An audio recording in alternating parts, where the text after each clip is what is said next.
जय हिंद दोस्तों, आप सभी का स्वागत है आपके अपने YouTube channel Rajesh sir GK के ऊपर। तो आप अपनी इस क्लास के अंदर आज पढ़ेंगे स्टैटिक जीके का अपना दूसरा चैप्टर जो है वो है भारत के शास्त्रीय नृत्य। जी हाँ, शास्त्रीय नृत्य एक ऐसा चैप्टर है क्लासिकल डांस जिससे आपसे हर एक एग्जाम में, खासकर एसएससी के एग्जाम्स में इससे रेगुलर आपसे क्वेश्चन पूछे जाते हैं।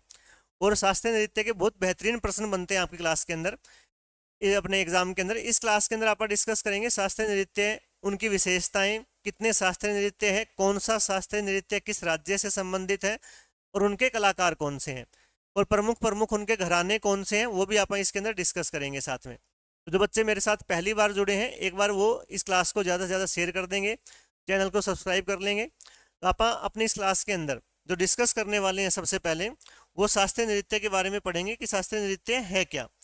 शास्त्रीय नृत्य आप ध्यान रखेंगे कि हमारे भारत के अंदर वर्तमान के अंदर 8 ऐसे शास्त्रीय नृत्य हैं जिसको साहित्य अकादमी या राष्ट्रीय नृत्य अकादमी के द्वारा शास्त्रीय नृत्यों का दर्जा दिया गया है। वो जो 8 शास्त्रीय नृत्य हैं वो कौन कौन से हैं और शास्त्रीय नृत्य बोलते किसको हैं, है ना, उनके बारे में आप डिस्कस करते हैं। चलो क्लास को आप स्टार्ट करते हैं। सबसे पहले आपको इसमें बता रखा है कि शास्त्रीय नृत्य क्या है, क्या होता है शास्त्रीय नृत्य। तो आप ध्यान रखेंगे भारत में शास्त्रीय नृत्य वे कला रूप हैं जिनकी जड़ें जो हैं वो प्राचीन ग्रंथों के अंदर, ना पुराने जो ग्रंथ हैं हमारे, उनके अंदर जो है उनका वर्णन किया गया है। खासकर भरत मुनि के द्वारा लिखा हुआ जो नाट्य शास्त्र है, इस नाट्य शास्त्र के अंदर जिन नृत्यों का वर्णन किया गया है उन्हीं को क्या कहा जाता है, उन्हीं को शास्त्रीय नृत्य कहा जाता है। ध्यान रखेंगे आप। अब शास्त्रीय नृत्य में क्या होता है, जो कलाकार होते हैं वो अलग अलग जो है तकनीकों का प्रयोग करते हैं, अलग अलग भाव प्रदर्शित करते हैं, अलग अलग कहानियों के माध्यम से, है ना, अपने शरीर को जो है वो अलग अलग मुद्राओं के अंदर पेश करते हैं ताकि जो सामने बैठे दर्शक हैं, उनको देखने वाले हैं, वो उनके द्वारा कही गई कहानियों को, कथाओं को समझ सके। तो एक बहुत ही मतलब वैज्ञानिक तरीके से जो नृत्य प्रस्तुत किया जाता है जिसमें कई सारी चीज़ों का प्रयोग होता है, उसी को आप क्या बोलते हैं, शास्त्रीय नृत्य बोलते हैं। वर्तमान में अपने देश के अंदर जो नृत्य अकादमी है, राष्ट्रीय नृत्य अकादमी या संगीत अकादमी, उसने 8 नृत्यों को शास्त्रीय नृत्य का दर्जा दे रखा है। वो 8 नृत्य कौन से हैं वो देखो। अच्छा, इसमें आपको बता रखा है, देखो कि इन नृत्यों में कठोर नियम, तकनीक, भाव और कथा जो है उसका पालन किया जाता है। और संगीत नाट्य अकादमी, भारत की राष्ट्रीय संगीत नृत्य और नाटक अकादमी ने 8 नृत्यों को शास्त्रीय नृत्य का दर्जा दिया हुआ है। ये 8 नृत्य कौन से हैं बेटा? 8 नृत्यों में सबसे पुराना जो नृत्य है वो आप ध्यान रखेंगे वो है भरतनाट्यम। भरतनाट्यम जो है ये सबसे पुराना शास्त्रीय नृत्य माना जाता है। इसके अलावा आप ध्यान रखेंगे इसके अंदर कथक, कथक के अलावा आप ध्यान रखो इसके अंदर वो है कथकली। कथकली के अलावा एक है मणिपुरी, मणिपुरी के अलावा ओडिसी, इनका नाम से पता है, मणिपुरी मणिपुर से है, ओडिसी उड़ीसा से है। इसके साथ साथ आप ध्यान रखेंगे इसके अंदर जो है वो है मोहिनी अट्टम, मोहिनी अट्टम। इसके अलावा आप इसमें ध्यान रखेंगे एक है सत्रिया।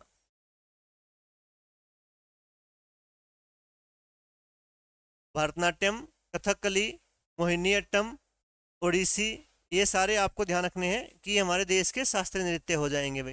और शास्त्रीय नृत्य से आप ध्यान रखेंगे, शास्त्रीय नृत्य बोलते किसको हैं? अभी मैंने बताया कि जिनका भरत मुनि के द्वारा जो है नाट्य शास्त्र जो पुस्तक लिखी गई थी उसमें जिनका वर्णन किया गया है, इन्हीं को अपने को एक एक करके डिस्कस करना है सबके बारे में भाई। ठीक है, इसमें देखो सबसे पहले आप जो डिस्कस करेंगे वो आप पढ़ेंगे इसके अंदर वो है भरतनाट्यम।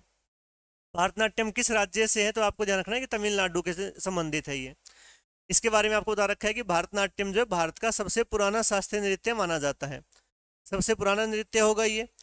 इसके अलावा आप लोग ध्यान रखेंगे इसके अंदर यह अपनी ज्यामितीय मुद्राओं, तेज फुटवर्क, जो पैरों को तेज तेज गति से हिलाकर जो नृत्य करने वाले कलाकार हैं वो इसको प्रस्तुत करते हैं, उसको बोलते हैं अड़वू। और चेहरे के जो भाव हैं उनके लिए प्रसिद्ध है, ध्यान रखना ये। और यह एकल महिला नृत्यकों के द्वारा प्रस्तुत किया जाता है, मतलब एक सिंगल महिला जो है वो इस नृत्य को प्रस्तुत करती है, ग्रुप के अंदर नहीं होता है, ध्यान रखना, भरतनाट्यम जो होता है। दूसरा ध्यान रखेंगे कि प्राचीन काल में जो भारतनाट्यम है इसे सादीर अट्टम के नाम से जानते थे। ये क्वेश्चन भी एसएससी के अंदर पहले पूछा गया है कि कौन सा नृत्य प्राचीन काल में सादीर अट्टम के नाम से जाना जाता था, तो आप कौन सा बताओगे? भारतनाट्यम।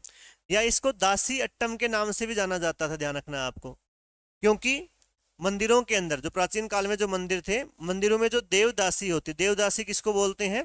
जो देवताओं की दासी हो जाती है, देवताओं की जो मंदिरों में पूजा करती थी उनको देवदासी कहा जाता था।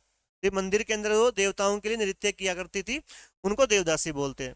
उनके द्वारा भगवान की सेवा में ये नृत्य किया जाता था भाई, सादीर या दासी अट्टम। आगे इसके विषय मुख्य रूप से हिंदू पौराणिक कथाओं और भक्ति पर आधारित होते हैं। जैसे मैंने बताया कि रामायण और महाभारत के अंदर जो बातें हैं वो भी इनका अपने नृत्यों के अंदर उनको इंक्लूड किया जाता है। आगे देखो, भारतनाट्यम से आपको कुछ बातें और ध्यान रखनी है।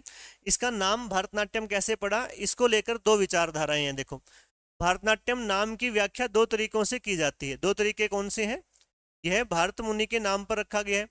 कुछ विद्वान तो ये बोलते हैं कि भरत मुनि जिन्होंने नाट्य शास्त्र लिखा था उन्हीं के नाम पर इसको भरतनाट्यम कहा जाता है। दूसरा है कि यह नृत्य जो है कि तीन मुख्य तत्वों से मिलकर बना है। भरतनाट्यम के अंदर तीन मुख्य तत्व होते हैं, एक भ, एक र और एक त। भ, र और त तीनों का अपना अलग अलग मतलब होता है। तो भ, र और त से मिलकर बना है, तो इसलिए इसको भरतनाट्यम बोलते हैं। वो क्या, देखो, भ से मतलब बनता है भाव, मतलब इमोशंस एंड एक्सप्रेशंस, भावना और अभिव्यक्ति, आप अपने भावों को प्रदर्शित करते हैं। र से होता है राग, राग मतलब मेलोडी, है ना। और म्यूजिकल नोट्स जो होते हैं, संगीत और जो स्वर होते हैं, गाते जो है या संगीत बजाते हैं, उसके हिसाब से अपनी शरीर की मुद्राओं को प्रस्तुत किया जाता है। तो भय से भाव, रे से राग और तय से क्या बन जाता है? ताल। ताल मतलब रिदम, रिदम मतलब लय, है ना। तो भय से भाव, रे से राग, तय से ताल, तो भय रे तय, इसीलिए इसको आप भरतनाट्यम भी बोल देते हैं।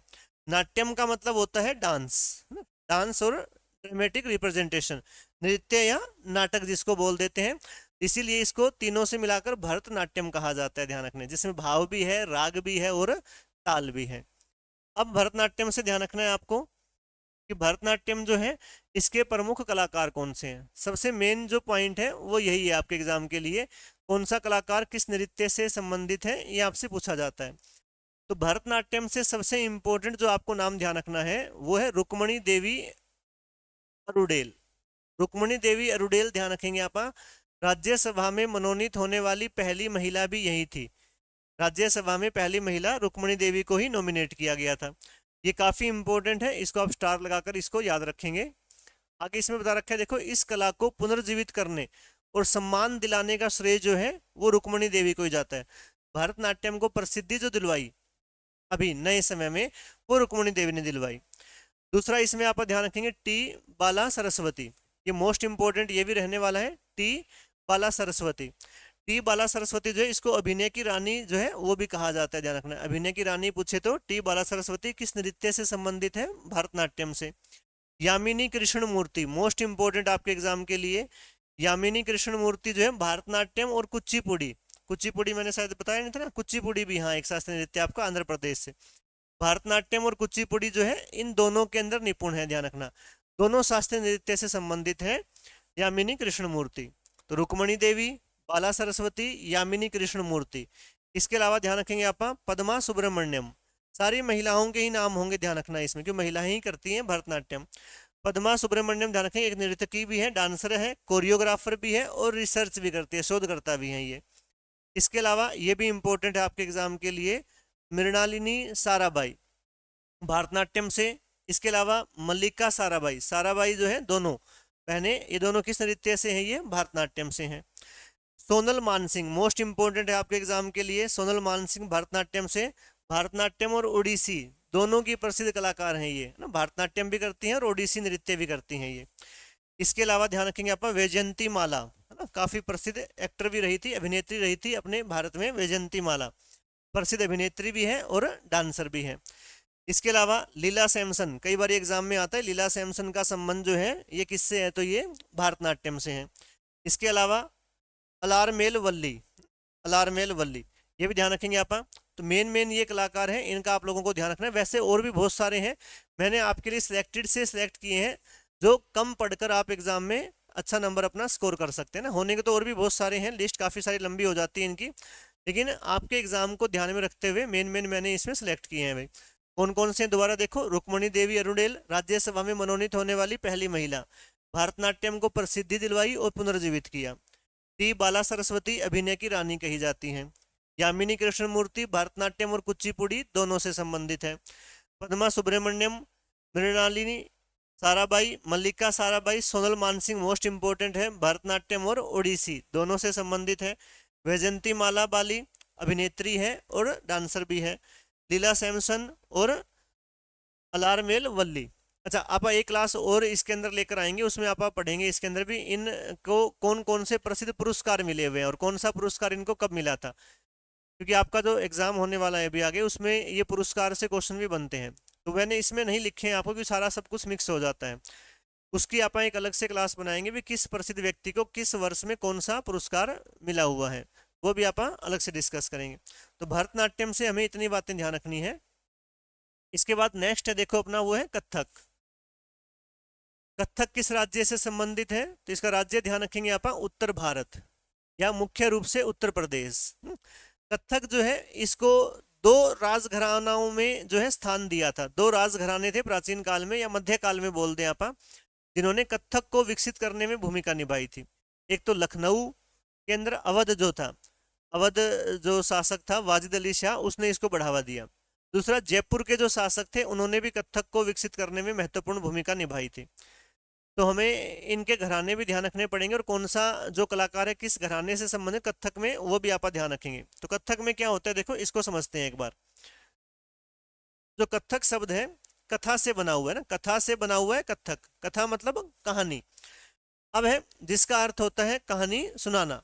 यह नृत्य कहानी कहने की एक कला है। इसमें तेज चक्कर, जटिल फुटवर्क जिसको तत्काल बोल देते हैं, और भाव भंगिमाओं का सुंदर समन्वय होता है। इसके तीन प्रमुख घराने हैं, जैसे मैंने बताया था कि तीन घराने हैं। दो तो प्रसिद्ध है इसके, लखनऊ और जयपुर जो है। एक तो लखनऊ घराना है, एक जयपुर घराना है, और एक इसका बनारस घराना है कथक का। कथक का अर्थ ध्यान में रखना है, कथा से कथक बना हुआ है। अब देखो तीन घरानों के बारे में आपको आगे जानना है। पहला देखो इसमें लखनऊ घराना। जो लखनऊ घराना है इसका विकास जो है, इसका ध्यान रखें, इसका विकास अवध के नवाब वाजिद अली शाह, जैसे मैंने पहले बताया था, वाजिद अली शाह के दरबार में हुआ था। तो कथक को पूछ ले किस शासक ने बढ़ावा दिया था, वाजिद अली शाह ने बढ़ावा दिया था, जो अवध का नवाब था। अवध का अंतिम नवाब भी यही था ना, अवध का आखिरी शासक भी वाजिद अली शाह ही था। इसकी विशेषता क्या है, ध्यान रखेंगे, यह घराना अपनी सुंदरता, कोमलता, अभिनय और भाव पर अधिक ध्यान केंद्रित करता है। इसमें गतियों में नजाकत होती है भाई, है ना, ध्यान रखेंगे। लखनऊ वैसे भी जाना जाता है अपनी नजाकत के लिए भी ना, क्योंकि लखनऊ को क्या कहा जाता है, नवाबों का शहर कहा जाता है ना। नजाकत भरी पड़ी है यहाँ पर लखनऊ के लोगों के अंदर। अगला है इसके प्रमुख कलाकार कौन से हैं। कलाकार ध्यान रखेंगे, मोस्ट इंपॉर्टेंट है कि पंडित बिरजू महाराज, लखनऊ घराने से हैं, ये मोस्ट इंपॉर्टेंट है, कथक से संबंधित है। इसके अलावा लच्छू महाराज और शंभू महाराज। महाराज जिसके नाम के पीछे आ जाए तो मोस्टली किससे मिलेंगे आपको, वो लखनऊ घराने से और कथक के कलाकार मिलेंगे, हमें ध्यान रखना है ना। बिरजू महाराज, लच्छू महाराज और शंभू महाराज, ये तीनों लखनऊ घराने से संबंधित है। नेक्स्ट देखो इसके अंदर वो है जयपुर घराना। जयपुर घराना का विकास ध्यान रखें, इसका विकास जो है राजस्थान के राजपूत राजाओं के दरबार में हुआ। राजस्थान में ही है जयपुर, आपको ध्यान रखना है। इसकी विशेषता क्या है कि यह घराना लयकारी, तेज गति, शक्तिशाली फुटवर्क और जटिल चक्करों पर आधारित जोर देता है। इसमें वीर रस की प्रदर्शन प्रस्तुत किया जाता है भाई। जो वीर रस होता है, वीरताओं को मतलब जो कलाकार होते हैं वो ज्यादा दर्शाते हैं इसके अंदर अपने आप में। राजपूत शासक जो युद्धों के लिए जाने जाते थे, तो उन्होंने अपने इस नृत्य में वीर रस को ज्यादा बढ़ावा दिया था। कलाकार कौन से हैं इसके, एक तो पंडित राजेंद्र गंगानी, पंडित सुंदर प्रसाद। राजेंद्र गंगानी और सुंदर प्रसाद दोनों आपको ध्यान रखने हैं, जयपुर घराने से संबंधित हैं ये। इसको आप ध्यान से अगर पढ़े होंगे चीजें, तो आपको एग्जाम में क्वेश्चंस के ऑप्शंस देख के आप इनके आसानी से उत्तर कर लोगे, जो नाम पढ़ा हुआ होगा ना। एक बारी, दो बारी, तीन बारी आपको इनको पढ़ना पड़ेगा पहले में। अगला बनारस घराना है। बनारस घराना देखो, यह जानकी प्रसाद जी के द्वारा विकसित किया गया था ना, बनारस घराना जानकी प्रसाद द्वारा। विशेषता है कि यह घराना अपनी लय की शुद्धता के लिए जाना जाता है। इसमें तत्काल के विभिन्न प्रकारों का प्रयोग होता है और यह थोड़ा आध्यात्मिक झुकाव रखता है अभी ना। ये अध्यात्मक की तरफ ज़्यादा झुकाव देता है नृत्य के अंदर अपने। ठीक है, तो इससे इतनी बातें ध्यान रखनी है अपने को। अगला नृत्य देखें आप। जो अगला नृत्य है या इसके प्रमुख कलाकार देखते हैं पहले ना। कलाकार वैसे आपको बता दिए, मेन वही हो जाएंगे भाई। कलाकार में एक तो पंडित बिरजू महाराज, लखनऊ घराने के सबसे प्रसिद्ध कलाकार हैं, हमने पढ़ा इसके बारे में। इसके अलावा पंडित लच्छू महाराज पढ़ा हमने, पंडित शंभू महाराज पढ़ा, तीनों लखनऊ घराने से हैं। सितारा देवी मोस्ट इंपोर्टेंट है आपके एग्जाम के लिए, कथक कवीन के नाम से प्रसिद्ध है ना। कथक कवीन के नाम से कौन प्रसिद्ध है? सितारा देवी। पंडित गोपी कृष्ण, सोमना नारायण, कुमुदनी लाखिया, ये भी इंपॉर्टेंट है, कई बार क्वेश्चन आता है। कुमुदनी, कुमुदनी जो है कथक से संबंधित है। अच्छा, मालविका सरकार, रोहिणी भाटे, ये सारे जो कलाकार हैं ये किससे संबंधित हैं? कथक से। बिरजू महाराज, लच्छू महाराज, शंभू महाराज, सितारा देवी कथक कवीन के नाम से फेमस है। पंडित गोपी कृष्ण, सोमना नारायण, इसके अलावा ध्यान रखें कुमुदनी, मालविका और भाटे, ये सारे के सारे किससे संबंधित हो जाएंगे? ये कथक से संबंधित हो जाएंगे। ठीक है, नेक्स्ट देखो इसमें अगला है हमारे लिए, वो है कथकली। कथकली किस राज्य से जुड़ा हुआ है? केरल से संबंधित है ये। केरल से। केरल के दो हैं शास्त्रीय नृत्य, एक कथकली और एक मोहिनी अट्टम, उसके बारे में आगे पढ़ेंगे आप। कथकली के बारे में आपको बता रखा है कि यह एक पुरुष प्रधान नृत्य नाटिका है भाई ना, ये पुरुष प्रधान है। और भरतनाट्यम जो है वो क्या है? भरतनाट्यम महिला प्रधान है। इसके अलावा कथकली जो है, कथकली का अर्थ है कहानी और अभिनय। कथ का मतलब तो कहानी हो गया, कथा हो गया, ध्यान रखना है ये। इसमें विस्तृत और रंगीन वेशभूषा, भारी मेकअप और विशाल मुकुट, ये क्वेश्चन भी आया था एक बार, किस नृत्य में मुकुट का प्रयोग किया जाता है? तो मुकुट का प्रयोग होता है, ध्यान रखना है आपको, कथकली के अंदर। कलाकार बिना बोले केवल चेहरे के भावों और हाथों के इशारों से कहानी कहते हैं ना, बिना बोले अपने भाव प्रदर्शित करते हैं, हाथों से इशारे करके कहानियां बताते हैं। इसके विषय महाभारत, रामायण और पुराणों से जुड़े होते हैं। तो ये क्वेश्चन भी आ जाता है कि कौन सा नृत्य शास्त्रीय ऐसा है जिसमें महाभारत और पुराणों का समन्वय होता है? तो आप बताओगे कथकली। ठीक है, इसके अलावा इससे ध्यान रखेंगे आप, कथकली की जो जड़ें हैं केरल की प्राचीन कलाओं जैसे कुटियाट्टम और कृष्णानाट्टम और रामानाट्टम में है। ये भी पूछ लेता है किससे जुड़े हुए हैं ये? कुटियाट्टम, कृष्णानाट्टम और रामानाट्टम, कृष्ण, राम और कुटिया, नहीं, ध्यान रखना है आपको। इसकी शारीरिक भाषा और ऊर्जा केरल की प्राचीन मार्शल आर्ट है ना। मार्शल आर्ट कौन सी है? कलरियपट्टम, कलरिप कलरिपियट्टम, कलरिपियट्टम, ध्यान रखना है। ये क्वेश्चन भी एग्जाम में पहले पूछा गया है। कलरियपट्टम का संबंध जो है ये किससे संबंधित है, या कौन सा एक नृत्य मार्शल आर्ट से जुड़ा हुआ है? तो कलरियट्टम, ध्यान रखेंगे आप। आगे है, परंपरागत रूप से यह पुरुषों द्वारा किया जाता था, यहाँ तक कि महिला पात्रों को भी पुरुष ही निभाते थे, ध्यान रखना है आपको। महिलाओं का कोई रोल है तो उसको पुरुष ही निभाएंगे, महिलाएं ये नृत्य नहीं करती थी। कलरियपट्टम, ध्यान रखना है, ये इंपॉर्टेंट है आपके एग्जाम के लिए भाई, तो मार्शल आर्ट से संबंधित है ये। एक छऊ पढ़ेंगे आप, वो भी मार्शल आर्ट से संबंधित है। इसके प्रमुख कलाकार कौन से हैं? एक तो ध्यान रखें, कलामंडलम गोपी, कलामंडलम कृष्णन नायर, कलामंडलम आ जाए तो ये इससे ही हो जाएंगे कथकली से, ध्यान रखना। एक कोट्टकल शिवरामन, ये स्त्री पात्रों को निभाने के लिए प्रसिद्ध है, ये ध्यान रखेंगे आप। जो इसमें स्त्रियों के जो रोल होते हैं वो पुरुष ही निभाते हैं, और इनके लिए प्रसिद्ध कौन है? कोट्टकलक शिवरामन, ध्यान रखना है आपको। गुरु गोपीनाथ, रमन कुट्टी नायर, मदावूर वासुदेवन नायर, है ना। ये नाम आपको एक बार दो बार पढ़ने पड़ेंगे अच्छे से, तब जाकर आपको याद होंगे। कौन से? कलामंडलम गोपी, कलामंडलम कृष्णन नायर, कोट्टकल शिवरामन, गुरु गोपीनाथ, रमन कुट्टी नायर, मादावूर वासुदेवन नायर, है ना। नायर आ जाएंगे तो आपको ये कथकली के साथ जाना है भाई। ठीक है, इसके बाद देखो नेक्स्ट जो है वो है कुचिपुड़ी। कुचिपुड़ी किस राज्य से संबंधित है? ये आंध्र प्रदेश, है ना। कुचिपुड़ी को आप ऐसे याद कर सकते हैं, कच्ची पुड़ी, आंध्र का मतलब हो गया अंधेरा, है ना, उसको ऐसे याद कर ले। कच्ची पुड़ी कब खाओगे? जब अंधेरा होगा तभी खाओगे, वरना क्यों कच्ची पुड़ी खाएंगे भाई ना। कच्ची पुड़ी का मतलब अंधेरा, अंधेरा मतलब क्या हो जाएगा? आंध्र प्रदेश, ध्यान रखना। ये इसके बारे में आपको बता रखें, कच्ची पुड़ी नृत्य का नाम आंध्र प्रदेश के कृष्णा जिले के अंदर एक गांव है जिसका नाम है कुचेलपुरम, कुचेलपुरम, या इसी को कुचिपुड़ी बोलते हैं। ये क्वेश्चन भी एसएससी के अंदर पहले पूछा जा चुका है, इसका ध्यान रखना है। कुचेलपुरम के नाम पर इसका नाम पड़ा हुआ है। आगे माना जाता है कि 17वीं शताब्दी में संत सिद्धेंद्र योगी ने इस नृत्य शैली को विकसित किया था ना, ये नाम भी आप ध्यान रखोगे, सिद्धेंद्र योगी ने कुचिपुड़ी को विकसित किया। यह नृत्य और नाटक एक संयोजक है, इसकी एक अनूठी विशेषता तरंगम है।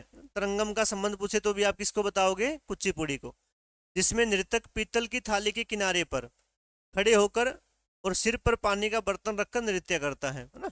पीतल की थाली होती है, नीचे थाली रखकर उसके अंदर क्या होता है, उसके किनारों के ऊपर खड़े हो जाते हैं जो कलाकार होते हैं, और सिर के ऊपर जो टोकनी या कोई घड़ा रखकर उसके हिसाब से भी नृत्य करते हैं। ये किसमें होता है, कुचिपुड़ी के अंदर होता है। इसमें भरतनाट्यम की तरह कठोरता और कथक की तरह प्रवाह दोनों का मिश्रण होता है भाई। तो कथक का और भरतनाट्यम का दोनों का मिश्रण है कुचिपुड़ी। अब इसके कुचिपुड़ी के रूप में ध्यान रखना, इसके बारे में आगे आपको बता रखा है कि परंपरागत रूप से यह एक नृत्य वाटिका थी जिसे केवल पुरुष ब्राह्मणों के समूह, पुरुष ब्राह्मण का जो समूह था उसे क्या कहा जाता था, भागव थालू, भागव थालू के नाम से जानते थे, उनके द्वारा ही ये प्रस्तुत किया जाता था। वे गांव गांव जाकर पौराणिक कथाओं का मंचन करते थे। सिद्धेंद्र योगी, जिसको आपने पहले भी पढ़ा था, सिद्धेंद्र योगी के द्वारा रचित भामा कलापम एक पुस्तक हो गई या एक ग्रंथ हो गया, भामा कलापम, इसका सबसे प्रसिद्ध नृत्य नाटक है भाई, जिसमें भगवान कृष्ण की पत्नी सत्यभामा की कहानी है। भामा कलापम में सत्यभामा की कहानी है, उसी कहानी को जो है भरतनाट्य इसमें कुचिपुड़ी के अंदर प्रस्तुत किया जाता है। 20वीं शताब्दी में गुरुओं जैसे वेमपति चिन्ना सत्यम ने इसे एकल नृत्य के रूप में भी विकसित किया, और महिलाओं ने भी इसमें प्रस्तुत करना शुरू कर दिया भाई।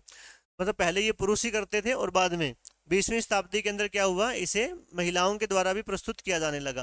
पहले ये ग्रुप में हुआ करता था, और 20वीं शताब्दी में वेमपति चिन्ना सत्यम ने इसे एक सिंगल व्यक्ति भी इसको डांस कर सकता है उसके रूप में भी इसको प्रसिद्धि दिलवाई गई। अब ये ग्रुप में भी होता है और एक सिंगल व्यक्ति भी कर सकता है, महिलाएं और पुरुष दोनों इसके अंदर भाग लेते हैं कुचिपुड़ी के अंदर। ठीक है, ये चीजें आपको ध्यान रखनी है। आगे इसके प्रमुख कलाकार कौन है, एक तो यही हो जाए गुरु वेमपति चिन्ना सत्यम, जिन्होंने इस शैली को व्यवस्थित किया था भाई। एक यामिनी कृष्ण मूर्ति मोस्ट इंपोर्टेंट है, हमने पहले भी पढ़ा इनके बारे में। राजा और राधा रेड्डी मोस्ट इंपोर्टेंट है, राजा और राधा रेड्डी ये मतलब जो है ग्रुप जो है उसके अंदर नृत्य करते हैं, युगल नृत्यक है राधा रेड्डी और राजा रेड्डी, ध्यान रखने। स्वपन सुंदरी, शोभा नायडू, इंद्राणी रहमान, वैजयंती काशी, ये इनके प्रमुख नृत्य के कलाकार हैं, ये भी आपको याद रखने हैं। तो चलो नेक्स्ट जो है इसके अंदर अगला वो है मोहिनी अट्टम। मोहिनी अट्टम कौन से राज्य से संबंधित है, ये केरल से। केरल के दो शास्त्रीय नृत्य हैं, कौन से हैं दो केरल के, एक कथकली और एक मोहिनी अट्टम। कथकली आप पढ़े, अब मोहिनी अट्टम देखो। मोहिनी इसका नाम का अर्थ क्या है, देखो मोहिनी अट्टम दो शब्दों से मिलकर बना हुआ है, एक तो मोहिनी, मोहिनी का अर्थ है मन को मोह लेने वाली स्त्री भाई। दूसरा है अट्टम, अट्टम का मतलब होता है नृत्य, हर एक के नाम के पीछे लगभग अट्टम शब्द लगता है, अट्टम का मतलब नृत्य ही होता है। तो मोहिनी अट्टम का जो शाब्दिक अर्थ है वो है एक मनमोहक स्त्री का नृत्य। ऐसी स्त्री जो मन को मोहने वाली होती है उसका जो नृत्य होता है उसको मोहिनी अट्टम बोलते हैं भाई। पुराना आधार क्या है इसका, इसका ये कहा जाता है कि इसका नाम भगवान विष्णु के उस मोहिनी अवतार के नाम से जुड़ा हुआ है जिन्होंने समुद्र मंथन के दौरान असुरों से अमृत कलश को बचाने के लिए धारण किया था। मतलब ये जब समुद्र मंथन हुआ था उस समय की कहानी है कि भगवान विष्णु ने एक मोहिनी का रूप धारण किया था ताकि असुरों से उस अमृत को बचाया जा सके, है ना।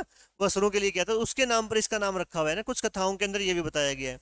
यह नृत्य उसी मोहिनी की सुंदरता और लावण्य का प्रतीक है ना, तो वो समुद्र मंथन वाली कहानी इसके अंदर बताई गई है। भगवान विष्णु का एक रूप माना जाता है मोहिनी। आगे है इसका ऐतिहासिक विकास कैसे हुआ, तो देखो यह मुख्य रूप से मंदिरों में एकल महिला नर्तकियों द्वारा किया जाता था। त्रावणकोर के महाराज स्वाति थिरुनाल, जिन्होंने 19वीं शताब्दी में इसका विकास और संरक्षण प्रदान किया भाई इसको मोहिनी अट्टम को, तो ये नाम ध्यान रखेंगे आप, महाराजा स्वाति थिरुनाल। हालांकि ब्रिटिश काल में अन्य देवदासी परंपराओं की तरह इसका भी पतन हुआ, और जो नृत्य थे उनका पतन हुआ, इसका भी पतन हो गया जो अपने अंग्रेज जिस समय आए थे।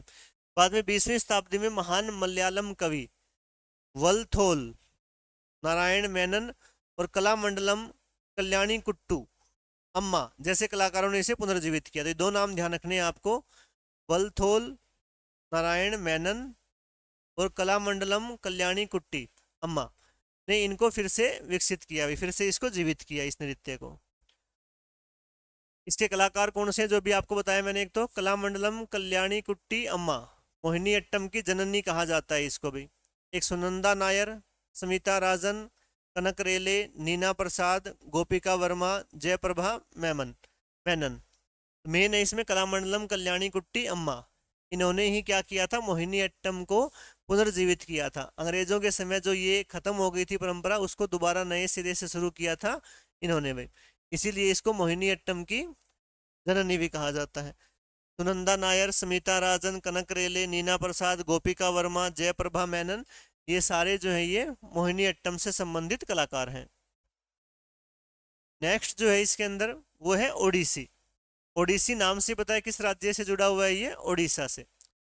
इसकी उत्पत्ति कैसे हुई तो आप ध्यान रखेंगे, ओडिसी को पुरातात्विक साक्ष्यों के आधार पर भारत के सबसे पुराने जीवित नृत्यों के रूप में से एक माना जाता है। जो पुराने साक्ष्य मिले हैं उसमें ओडिसी के जो प्रूफ है वो सबसे प्राचीन काल में मिले हैं भाई।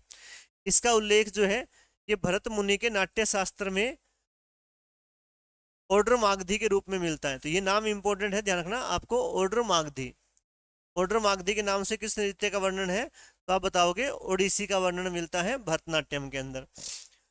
इसके अलावा इसका विकास कैसे हुआ ध्यान रखेंगे, यह नृत्य ओडिशा के मंदिरों में विकसित हुआ था, जहां इसे महारी, जिसको मंदिर की नर्तकियां जो होती थी उनको बोलते थे, देवदासियों के समक्ष भगवान जगन्नाथ की सेवा में करती थी। जो महारी होती थी वो इसको भगवान जगन्नाथ की सेवा के अंदर मंदिरों के अंदर ही किया करती थी। भगवान जगन्नाथ का मंदिर कहाँ पर है, पुरी उड़ीसा के अंदर, वो भी आप ध्यान रखना। बाद में गोटीपुआ नामक एक परंपरा शुरू हुई जिसमें युवा लड़के महिलाओं का वेश धारण करके नृत्य करते थे और इस कला को मंदिरों से बाहर आम लोगों तक ले गए वो। 20वीं सदी में इस नृत्य का लगभग लोप हो गया भाई। लेकिन गुरु केलुचरण, ये इंपॉर्टेंट है आपके लिए, केलुचरण महापात्र जो है भाई, गुरु पंकज चरण दास और गुरु देवा प्रसाद दास जैसे महान गुरुओं के प्रयासों से इसका पुनरुद्धार हुआ। अब आपके एग्जाम में जो क्वेश्चन आता है वो आता है केलुचरण महापात्र ने किस नृत्य को विकसित किया था, किस नृत्य के विकसित में मतलब विकास करने में इनका योगदान था, तो ओडिसी ध्यान रखेंगे। केलुचरण महापात्र का संबंध भी किस नृत्य से है तो ओडिसी से आप लोगों को ध्यान रखना है ये। इसके अलावा ओडिसी जो नृत्य है अपनी मूर्ति कला जैसे मुद्राओं और गीतात्मक के लिए प्रसिद्ध है। इसकी प्रेरणा ओडिशा के मंदिरों, विशेष रूप से कोणार्क के सूर्य मंदिर और पुरी के जगन्नाथ मंदिर की दीवारों पर उकेरी गई है। ये भी इंपॉर्टेंट है आपका, कोणार्क का जो सूर्य मंदिर है उड़ीसा के अंदर, इसको ब्लैक पगोडा भी कहा जाता है, और भगवान जगन्नाथ मंदिर है ये भी पूरी उड़ीसा के अंदर। इन्हीं मंदिरों की जो दीवारें हैं उन दीवारों के ऊपर जो ओडिसी नृत्य है, उन ओडिसी नृत्यों की जो कलाएं हैं उनको उकेरा गया है। क्वेश्चन यहाँ से बन सकता है कि किस नृत्य का जो वर्णन है वो पूरी जगन्नाथ मंदिर की दीवारों पर है या कोणार्क सूर्य मंदिर की दीवारों पर है, तो वो क्वेश्चन आपको ध्यान रखने हैं इसके अंदर भाई। नेक्स्ट है देखो इसके प्रसिद्ध कलाकार कौन से हैं, तो कलाकार ध्यान रखो, एक तो गुरु केलुचरण महापात्र, इन्होंने ओडिसी को दोबारा से विकसित किया था, हमने पढ़ा था। एक है संजुक्ता पाणिग्रही, गुरु केलुचरण की प्रसिद्ध शिष्या थी वही है। एक सोनल मानसिंह, ये आपने पहले भी पढ़ा था। माधवी मुदगुल, इलियाना सितारा रिट्टी, कुमकुम मोहंती, सुजाता महापात्र, ये सारे इनके कलाकार हैं। ये इटली मूल की हैं, ध्यान रखना। इलियाना जो सितारा रिट्टी है ये इटली मूल की नृत्य की है, ओडिसी नृत्य की ये प्रसिद्ध कलाकार हैं, तो ये आप लोगों को ध्यान रखने हैं। गुरु केलुचरण महापात्र मोस्ट इंपोर्टेंट है। संजुक्ता पाणिग्रही इनकी ये शिष्या हुआ करती थी। सोनल मानसिंह मोस्ट इंपोर्टेंट, हमने पहले भी पढ़ा। माधवी मुदगुल, इलियाना सितारा रिट्टी ये इटली मूल की हैं, ये ओडिसी की प्रसिद्ध नृत्यकी हैं ये। आगे कुमकुम मोहंती, सुजाता महापात्र, महापात्र आ जाएगा जिसके नाम के पीछे थे वो ओडिसी के अंदर ही होगा भाई, केलुचरण महापात्र और सुजाता महापात्र, इनका ध्यान रखना। नेक्स्ट है इसमें सत्रिया। सत्रिया किस राज्य से है, असम से। ये सबसे नया नृत्य है ना, नए नृत्य है सत्रिया भाई। इसकी उत्पत्ति जो है वो 15वीं शताब्दी में महान वैष्णव संत, सुधारक और कलाकार श्रीमंत शंकर देव के द्वारा की गई थी। ये भी ध्यान रखना है आपको। जो शंकर देव है शंकर देव के द्वारा सतरिया जो है उस नृत्य की उत्पत्ति की गई थी 15वीं शताब्दी के अंदर। उन्होंने असम में एक शरणम नामक धर्म, एक ईश्वर कृष्ण की भक्ति जिसको बोलते थे भाई, एक शरण नाम का धर्म चलाया था इन्होंने। उसका प्रचार करने के लिए इस नृत्य को एक माध्यम के रूप में प्रयोग किया था। शंकर देव ने धर्म कौन सा चलाया? एक शरण नाम धर्म। इस धर्म का प्रचार करने के लिए जो उन्होंने अपना एक मीडियम या एक माध्यम प्रयोग किया, वो किसको प्रयोग किया? सतरिया नामक नृत्य को। उन्होंने इसकी उत्पत्ति की श्रीमंत शंकर देव ने भाई। आगे इसके नाम का स्रोत जो भाई, इस नृत्य का नाम जो है वो सत्र से पड़ा हुआ है, जो असम के वैष्णव मठ या मठवासी संस्थान है। यह नृत्य इन्हीं सत्रों में विकसित हुआ था जहां भिक्षुओं द्वारा इसे भक्ति और अनुष्ठान के एक हिस्से के रूप में किया जाता था। जो इस मठ के अंदर, सत्र नाम के मठ में जो रहते थे, वो उसके संत या जो उसके शिष्य थे शंकर देव के, वो इसको किया करते थे भाई। आगे शास्त्रीय नृत्य का जो दर्जा है, वो सदियों तक यह कला स्तरों की दीवारों तक ही सीमित रही हुई। वर्ष 2000 के अंदर, सन 2000 में संगीत नाट्य अकादमी द्वारा भारत के 8वें शास्त्रीय नृत्य के रूप में इसे मतलब शामिल किया गया, और ये सबसे नया शास्त्रीय नृत्य बना हमारे देश का सतरिया। ध्यान रखना, किस राज्य से संबंधित है ये? असम से। इसके प्रमुख कलाकार कौन कौन से हैं? एक तो गुरु जतिन गोस्वामी, शोरादी सेकिया, इंदिरा पीपी बोरा, घनकांता बोरा, मणिक बारबयन। जिसके नाम के लास्ट में बोरा आ जाए या बार इस तरह शब्द आ जाए, वो सारे सतरिया से होंगे। एक गुरु जतिन गोस्वामी, शोरादी सेकिया, इंदिरा पीपी बोरा, ये ध्यान रखेंगे आप, ये सारे सतरिया से संबंधित है। क्वेश्चन ऐसे बन सकता है भी कौन सा कलाकार सतरिया से संबंधित है या कौन सा सतरिया से संबंधित नहीं है ना, या किसी का नाम देकर ये पूछ सकता है कि ये किस नृत्य से संबंधित है। नेक्स्ट है हमारा वो है मणिपुरी। ये नाम से ही बताया कौन से राज्य से है, ये मणिपुर से है। इसकी उत्पत्ति कैसे हुई मणिपुरी की? मणिपुरी नृत्य जो है ये राज्य के पूर्वी हिंदू परंपराओं और लोक नृत्यों से जुड़ी हुई है भाई, विशेष रूप से लाई हरोबा। लाई हरोबा हमने पिछली क्लास के अंदर पढ़ा था। लाई हरोबा एक मतलब त्योहार है, एक उत्सव है जो मणिपुर के अंदर बनाया जाता है ना। लाई हरोबा भी इंपॉर्टेंट है। लाई हरोबा नामक त्योहार से ही मणिपुरी नामक जो शास्त्रीय नृत्य है इसकी उत्पत्ति हुई मानी जाती है भाई। इसके अलावा इसका विकास कैसे हुआ तो आप ध्यान रखेंगे, 18वीं शताब्दी में राजा भाग्यचंद्र के शासनकाल में वैष्णव धर्म जो है भाई, ये मणिपुर के अंदर फैला था। तो इस नृत्य का जो स्वरूप है वो भक्तिमय हो गया। राजा जो भाग्यचंद्र थे, उन्होंने रासलीला की अवधारणा को विकसित किया, जो आज मणिपुरी नृत्य के सबसे प्रमुख रूप है भाई। रासलीला मणिपुरी नृत्य है ना, एक दूसरे से जुड़े हुए हैं। राजा भाग्यचंद्र, ध्यान रखना है आपको, उन्हीं के शासनकाल के अंदर इसका विकास हुआ था, जो मणिपुरी शास्त्रीय नृत्य है। यह नृत्य पूरी तरह से राधा और कृष्ण के शाश्वत प्रेम को समर्पित है। ये क्वेश्चन भी आपके एग्जाम में आता है, कौन सा शास्त्रीय नृत्य राधा और कृष्ण के संबंधों को दर्शाता है या उनके प्रेम को प्रदर्शित करता है? तो आपका उत्तर क्या होगा? मणिपुरी। मणिपुरी के अंदर श्री राधा और कृष्ण के बारे में बताया गया है हमें। इसके प्रमुख कलाकार कौन कौन से हैं? वो है एक तो गुरु विपिन सिंह। झावरी बहनें मोस्ट इंपोर्टेंट है आपके एग्जाम के लिए ना। झावरी बहनें ये कौन कौन है? नयना, रंजना, सुवर्णा और दर्शना झावेरी। ये 4 बहनें हैं। चारों बहनें इस नृत्य की प्रसिद्ध कलाकार हैं भाई। अगला है चारू सीजा माथुर, निर्मला मेहता, सविता मेहता और नीलेश्वरी मुखर्जी ना। सबसे इंपॉर्टेंट आपके एग्जाम के लिए वो है इसमें झावेरी बहनें, इसका आपको ध्यान रखना है। नयना, रंजना, सुवर्णा, दर्शना। झावेरी जिसके नाम के पीछे आ जाए, वो झावेरी किससे संबंधित होंगी? मणिपुरी से ही संबंधित होंगी भाई। तो ये हमारे 8 शास्त्रीय नृत्य थे। इसके अलावा एक और महत्वपूर्ण नृत्य है हमारे देश का, वो है छऊ। छऊ को अभी पूरी तरह से शास्त्रीय नृत्य का दर्जा तो नहीं मिला है, अर्ध शास्त्रीय नृत्य इसको मानते हैं। तो कुछ बातें हमें इसके बारे में भी ध्यान रखनी है। क्या है? देखो, छऊ जो है इसका परिचय, एक तो छऊ ध्यान रखेंगे मुख्य रूप से पूर्वी भारत के 3 राज्यों में प्रचलित है। कौन कौन से? पश्चिम बंगाल, झारखंड और ओडिशा। ये अभी सीईटी का जो एग्जाम था उसके अंदर भी एक सेट के अंदर आया हुआ था, छऊ किस राज्य का प्रमुख नृत्य है। तो उसमें इन तीनों में से कोई एक ऑप्शन था, शायद पश्चिम बंगाल था। तो पश्चिम बंगाल, झारखंड, ओडिशा, तीनों राज्यों के अंदर ये प्रचलित है छऊ। और ध्यान रखेंगे यह एक अर्धशास्त्रीय, जैसे मैंने बताया, भारतीय नृत्य है जिसमें मार्शल आर्ट, कलाबाजी, नृत्य की अद्भुत मिश्रण होता है भाई ना, मार्शल आर्ट से संबंधित है छऊ जो है।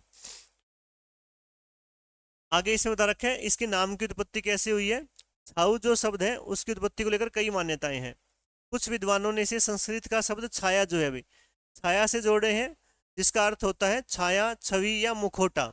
इसमें भी मुखौटे का प्रयोग किया जाता है। कुछ विद्वान इसे छावनी से जोड़ते हैं भाई, छावनी जिसको सैन्य शिविर बोलते हैं।